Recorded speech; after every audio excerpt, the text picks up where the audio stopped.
What's up YouTube? It's your pal Joey T from the Cartoon.P. During this week, I put out a poll on my Twitter asking you guys what you think I should talk about in these types of videos. What you guys voted on at the time is the thing I'm going to be talking about today, and that's the short film Bao.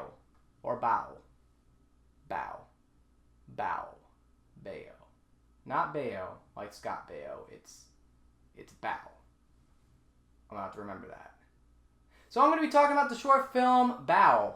I think it's important to note that this is the short that premiered in front of The Incredibles 2, and that's not uncommon for Pixar to do. They always show a theatrical short before the movie comes out, and for the most part, they're awesome. I think there's only one Pixar short that I had the hardest time watching, and that was Lava, because of how boring and kind of corny it was.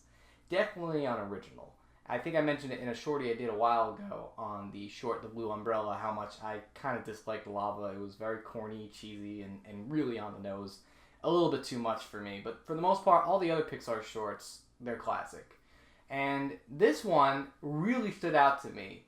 For starters, this is the first time a Pixar short was directed by a female filmmaker. And I think it's a really big deal, especially since starting last year, going into this year, we've had to deal with the Me Too movement, so it's great to see more inclusion in film. So while I talk about this short, I'm going to have to spoil it, because what happens in this short had surprisingly a different reaction than what I expected to see out of most Pixar shorts. And it's possibly the reason why a lot of people want me to talk about it. So like I said, I'll be spoiling it. In the short, there's a Chinese immigrant living in Canada, I believe it's going to be Toronto, according to some interviews, and she's making a dumpling, and then the dumpling comes to life and becomes her newborn son. Sprouts up some arms, some legs, and she takes care of it like her own son. And it's really adorable. You see it grow up. There's a little bit of a montage. Kind of reminds you of Up in a certain way, where you see a lot of sentimental moments, and it's cool, mostly humor-based, where he's obviously a dumpling, so he's very fragile, and he bends a lot, and there's moments where she has to take care of him. He's very fragile.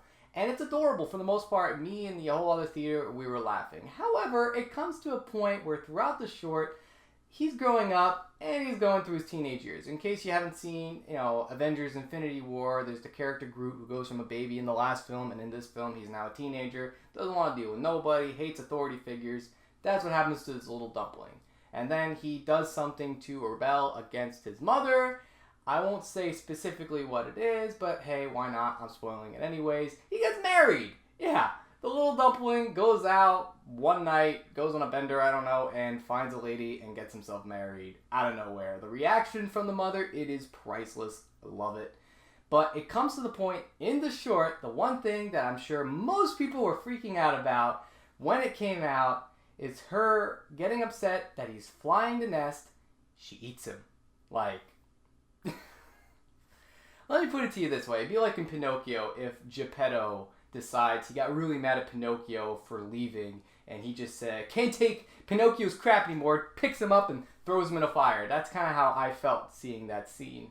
And then for me, I was on some people were laughing in the theater, okay. So some people were laughing, some people were freaking out. I was one of the people who had my jaw, because it was hard for me to see that in a Pixar short of all things. I rarely ever see Pixar deal with cannibalism like that. Or, having Nemo getting eaten by somebody. I've rarely ever seen something like that happen. So it was kind of cool and interesting, especially when it's revealed that the dumpling son is supposed to be her own son and his own experience flying the nest and coming back home and trying to rekindle things. And that's when I realized, this is brilliant. This may be one of the best Pixar shorts that have come out.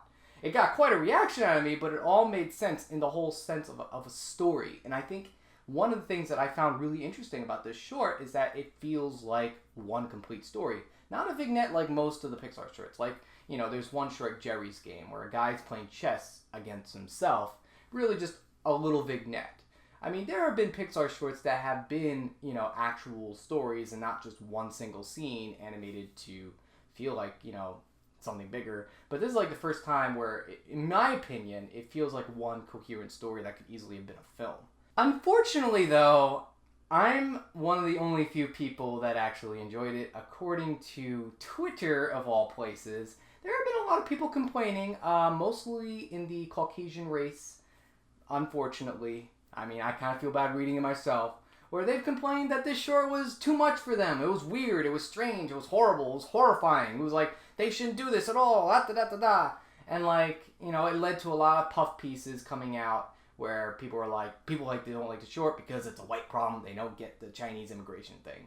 Which to me was kind of odd. I did go back and I did read most of the tweets that they're referencing, and for me, it just seemed like a lot of people just didn't know what was going on. Yeah, a lot of the Twitter accounts were led by white people, and in this day and age, let's be honest, white foolishness is all around us when it comes to minorities. So, you know, I can't fault people for feeling that way and writing pieces like that, but I think when reading through the reactions, it's not that they hated the short. I think it's that they just didn't understand, and like me, got quite a reaction out of something they don't normally see in their animated shorts or even animated films. Like I said, I don't think I've seen a lot of Pixar shorts that deal with cannibalism, but the way it was handled was brilliant in the way it came from the start to finish, like as far as the story goes. I mean, I can't speak for a lot of people. I'll play a little bit of devil's advocate, but reading through the other Twitter comments, yeah, there were some blatantly racist things like that I won't go into that I'm not going to condone. But for the most part, I myself did get a reaction out of it. But I'm not going to say, like, you know, I'm going to disown this short because it's unlike anything I've seen before. In fact, I'm going to celebrate it. I think it's great that we had a short like this deal with territory like that. And a Pixar short, to me, that I think is most interesting in that it deals with a Chinese-Canadian family, whereas we focus on, like, different cultures. We go straight to the other culture. Whereas in this case, it's a Canadian culture with Chinese culture having a blend of those two, which I think is something I've rarely ever seen in a lot of animated films. Maybe Big Hero 6 comes into play where you have the Japanese influence to the San Francisco, California influence coming together. And I also think it reminds me of another short that I've seen a while ago that got a reaction out of people. Strange Things About the Johnsons. No, I'm not talking about the subject material, but I'm talking about the reaction it got out of people. So this short came out years ago, but for some reason became viral last year, where it's a horror short that deals with incest. And the way they do it has like this one moment in the short that freaks a lot of people out, the same way it freaked a lot of people. I wouldn't even say freaked people out, but just it was off and was something unnatural to what they've seen in a lot of films before that made people freak out. The internet was going crazy over it. And then that director went on to go direct the horror film Hereditary, which is serious, has the same material, but for the most part is just as goofy when it comes to those moments. And it's no surprise that the filmmaker behind this short is going to be going on to direct another Pixar animated feature film, not just a short. And I think it's great because there have been a lot of shorts that deal with different cultures. There was Sanjay's Super Team, which I enjoyed, but I don't think got the reaction most people wanted, where it dealt with Indian culture with an American influence. I feel like with Bao, it does something a little bit different, and I feel like it hits just the right notes that Sanjay's short film didn't quite hit as much. I think maybe it had to do with this actual story versus being a vignette, because that one did feel more like just one scene, whereas Bao felt like one complete story.